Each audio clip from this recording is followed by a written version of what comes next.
All right, today at Columbia University, protesters who spoke out against the Minuteman Project are holding a news conference. Here was the scene last week at Columbia when college Republicans hosted the Minutemen there, an immigration watchdog group.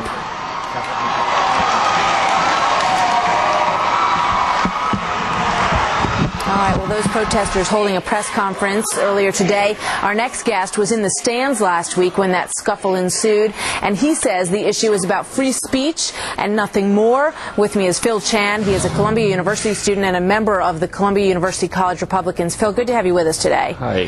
What was your reaction when you saw what was happening, what erupted there during their appearance? Well, I wasn't really angry like many people on campus. I was more disappointed that people would try to pull this sort of stunt and disrupt an event at a university which is proud to supposedly value free speech and that sort of thing.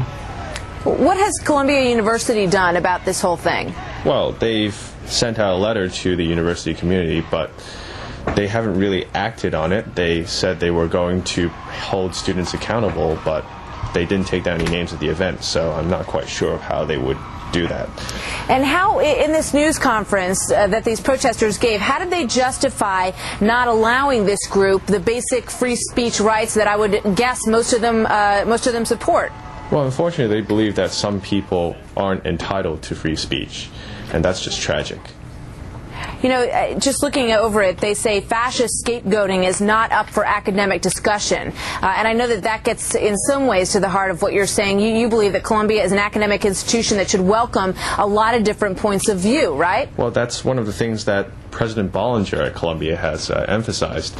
And unfortunately, he let this event occur without providing sufficient security and allowing security to just step back and not address the threat of people charging the stage. And when this happened, we asked to speak with him, and he still has not responded. All right, Phil Chan, thank you very much. It's a very interesting story. We will be following the outcome of all of it. Appreciate your being here today. Thank you. Phil Chan from Columbia.